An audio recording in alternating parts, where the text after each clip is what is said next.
Assalamualaikum warahmatullahi wabarakatuh.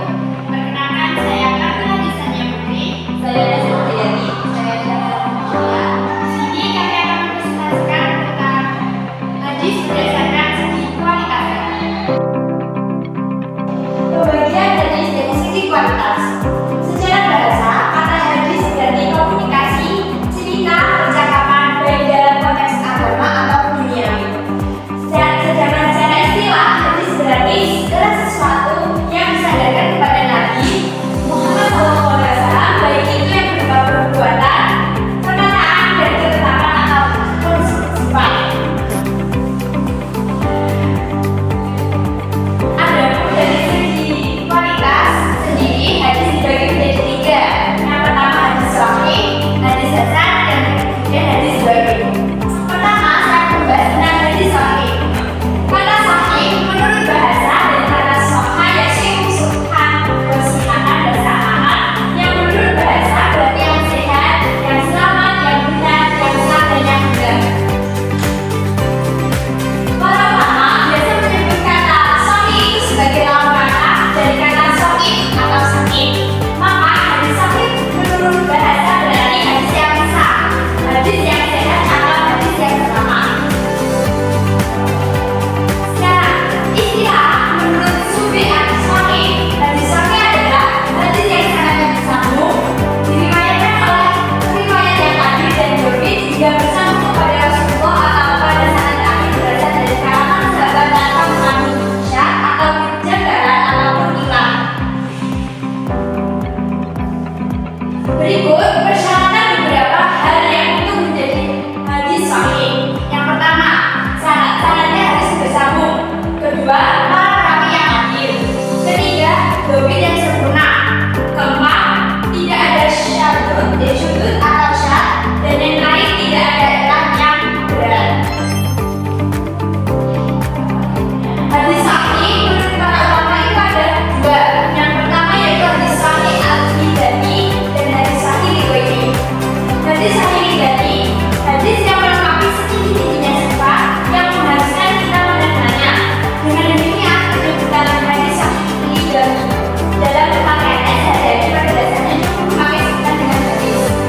Sedangkan hadis sahih riwayat, hadis yang kesahihannya dibantu adanya keterangan lain. Hadis pada kategori ini pada mulanya memiliki kelemahan pada aspek kebenarannya sehingga dianggap tidak memenuhi syarat untuk dikategorikan sebagai hadis sahih. Selanjutnya yaitu hadis hasan. Hadis hasan menurut pendapat Ibnu Hajar, hadis hasan adalah hadis yang dimunculkan oleh orang yang adil, yang kurang kuat ingatannya, yang mustasil sanadnya dan tidak cacat dan tidak ganjil. Ia punya hadis yang pada saya tidak terdapat perawi yang bisa pendapatnya, tidak ada kedengaran syah, dan hadis tersebut diriwayatkan ulang melalui jalan-jalan lain. Pembagian hadis hasan sendiri terbagi dua, yaitu hadis hasan Hidani dan hadis hasan riwayat. Hadis hasan Hidani yaitu hadis hasan dengan sendirinya, yakni hadis yang telah memenuhi persyaratan hadis hasan yang 5. Menurut Ibnu Syahar, pada hadis hasan Hidani para perawinya terkenal kebaikannya, akan tetapi kebaikannya atau daya kekuatan kepadanya sampai kepada derajat gambaran para perawi mungkin.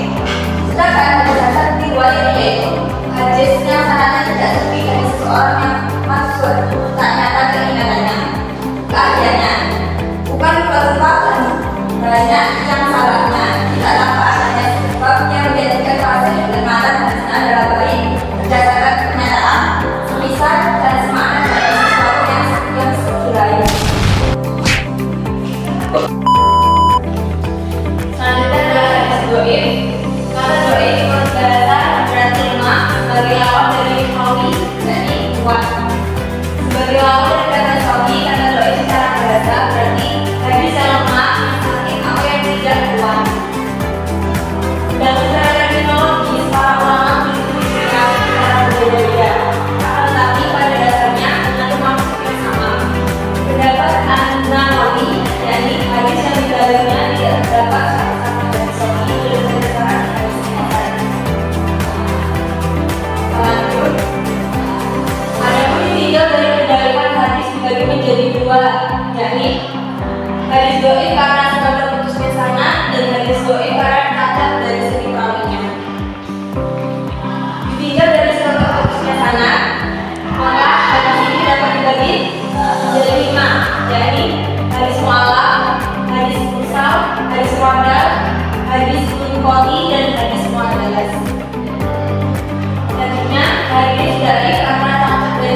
menjelaskan informasi yang disampaikan kepada Nabi Muhammad SAW.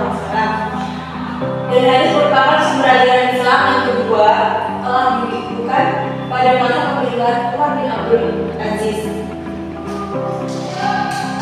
Kesimpulannya juga hadis berkualitas bagian yang tiga, yaitu hadis sahih, hadis hasan, dan hadis dhaif.